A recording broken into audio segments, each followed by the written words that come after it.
Alors, excusez-moi de l'interlude, une petite carte de tout. Donc, voilà, je voulais montrer le dos des cartes en fait. Puis là, j'ai ma pince qui s'en va, donc on va l'enlever. Voilà. Le dos des cartes qui avait déjà été montré, identique à la version précédente, même couleur, c'est juste toujours pareil. Oh là là, ces détails d'eau argenté, je vais y arriver, qui n'y étaient pas. Donc, avant, c'était des cercles, je pense, c'était blanc. Et ça a été passé au doré.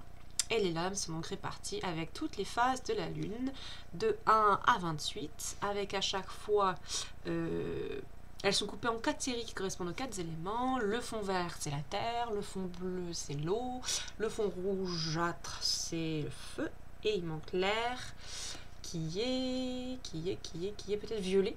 Je ne sais plus. Merde. Ça, c'est un bleu, je pense. Alors, que je dise pas... Bah voilà, je vais vous les montrer. Donc là, par exemple, on a ce fond rougeâtre. Voilà. On a le mot-clé en bas, et puis le numéro et le nom de la phase en haut. Ça n'est pas traduit. Ça, c'était un bleu. Bleu nuit. Ça fait partie des majeurs. On a plus ou moins les 21 premières cartes qui sont des majeurs, qui correspondent aux grands événements astrologiques. Donc vous avez les 12 pleines lunes de l'année, avec des noms potentiels. Évidemment, comme d'habitude, on n'a aucune référence sérieuse sur d'où viennent les noms des différentes lunes, on est dans quelle tradition, etc. Que dalle. En tout cas, ce sont des relectures, je trouve, mélangées soit des majeurs, des lames majeures du tarot, soit... je vais y arriver, je mélange là, des lunes, des pseudo-correspondances associées à chacune des pleines lunes.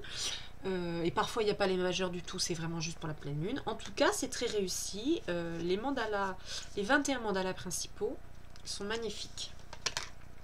Alors, je cherche la couleur. Ça, c'est vert. Ça, c'est quoi ? Parce que du coup, il me manque une couleur.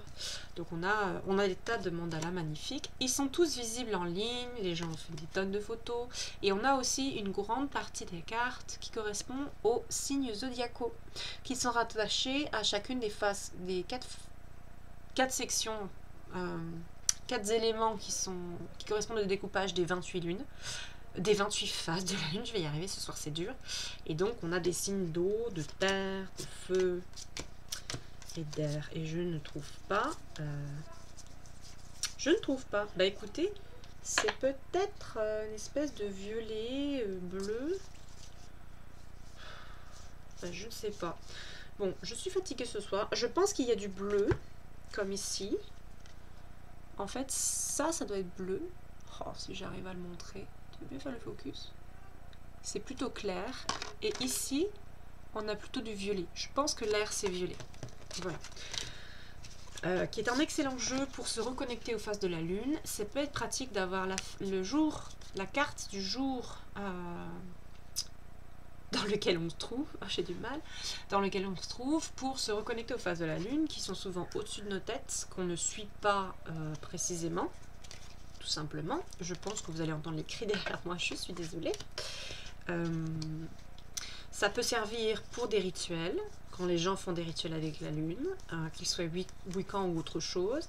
Et puis ça peut servir en guidance, donc pour une phase de la semaine, une phase lunaire. Il y a des choses comme ça qui peuvent être tout à fait pertinentes. Et puis répondre à une question, ça répond aussi très bien à certaines questions. C'est assez développement personnel aussi. Mais j'ai pas encore assez tiré avec pour vous le dire. Mais j'ai fait des tirages qui étaient étonnamment justes. J'arrivais rarement à les retenir. Je ne sais pas si c'est parce que j'étais fatiguée ou si c'est parce que c'est des choses qui touchent beaucoup à l'inconscient. Je suis désolée pour les cris, mon Dieu. Qui touchent beaucoup à l'inconscient et du coup, justement, on a du mal à retenir et à avoir conscience de ce qui est au fond de l'inconscient. Donc, promis, personne n'est assassiné derrière moi. C'est... mes parents qui jouent avec le chat. Voilà, vous savez tout. Donc c'est vraiment très intéressant aussi. Et donc, étant donné que j'avais fait une vidéo qui était très longue au départ, je vais m'arrêter là pour les présentations des nouveautés. Parce que le reste, ce sera à faire en présentation individuelle pour chacun de ces jeux. Je vais terminer au moins dans le bon sens. Si vous avez des questions, posez-les-moi. Si vous avez envie que je parle d'un jeu en particulier, posez-les-moi. Si vous avez vu des photos sur Instagram ou sur le site de jeux que je n'ai pas encore présenté, n'hésitez pas à le demander. Dans tous les cas, voilà, des petites nouvelles pour la fin d'année. Je vous adresse à tous mes vœux d'ailleurs, et j'espère que vous avez passé et que vous passerez encore des bons moments avec vos proches. À la prochaine!